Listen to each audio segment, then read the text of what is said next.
Hello and welcome to News Central TV. I am Adebola Adeduba. Here are stories making the rounds beyond the continent.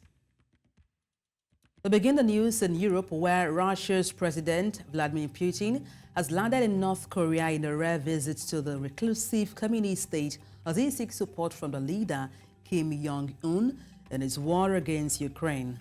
Putin's two-day visit, his first to North Korea in 24 years, comes as North Korean soldiers briefly crossed the heavily fortified border between North and South Korea for the second time this month, drawing warning shots from South Korean soldiers.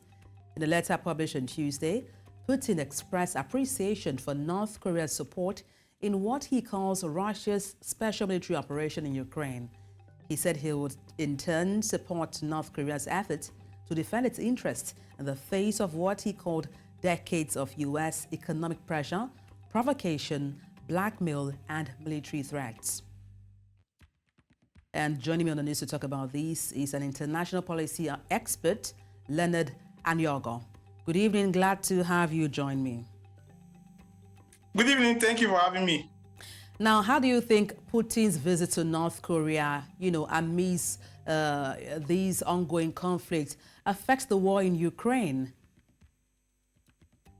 Well, you know that President Putin of Russia has been isolated from the West, from other global power, especially his war, his adventure in Ukraine.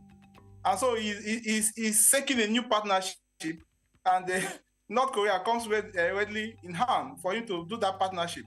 So having been isolated, he has to, I think it's a survival strategy because he's under severe sanctions.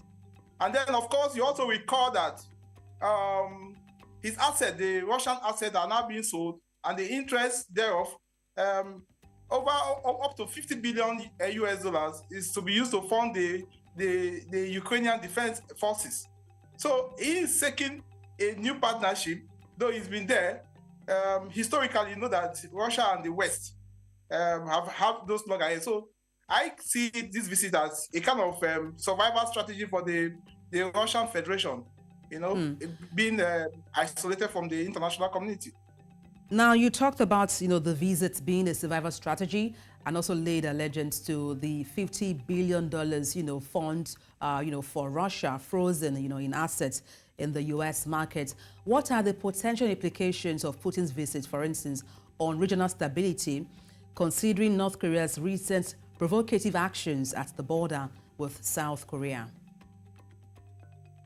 Of course, the West will be sitting on an edge, given the person of Putin is being an isolated figure over time.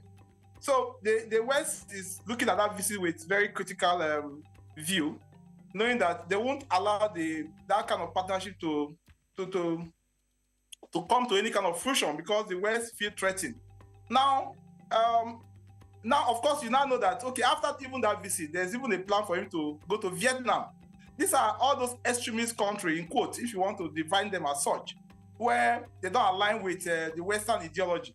So Putin is seeking new friendship, a new survival strategy, just like I earlier on stated. Now, the West will be looking very critically at such adventure. And so, of course, it's going to heighten tension generally because the South Korea is on an edge right now as we speak to see what could come out of those kind of partnership. Of course, those kind of partnership is never and will never be in the interest or expectation of the Western world. So they will be looking very critically at those kind of meetings and negotiations that's ongoing between Putin and North Korea. I know that North Korea too has been on the pariah state. In fact, this one visit is one. This is one visit apart from China. The Chinese president has visited. No, I don't think any other country has visited North Korea in recent times. So North Korea and Russia at the moment, you can say that they are partners that have been isolated internationally. So that kind of partnership will be looked very critically and be watched very critically by the Western Just to come in world. there, yes, Mr. Ayogo, you talked about, Putin looking for alliances, seeking international alliances, among other countries. But then beyond alliances, what other specific objectives, is Putin likely to pursue during his visit to North Korea, and how much that objective align or even conflict with Russia's interests in other parts of the world? Well, you know, just like I earlier said, Russia is under severe sanctions. So it gets to a point that what I would like about Russia is also a world power, but they are under severe sanctions. And the sanctions are telling on the Russian Federation. Now, recall that Russia is even having a kind of partnership and alliance with Iran. So there have been accusations that Iran has supplied Russia with some weapons that are being used for the Ukrainian war. So you now see that it's a kind of desperation. Russia is going towards Iran, North Korea, Vietnam. These are countries traditionally that is being watched by the Western world. And of course, okay, if we want to come to the African continent, you know, Russia is trying to even enter into a kind of alliance or influence in Burkina Faso and some of those countries that are under military rule.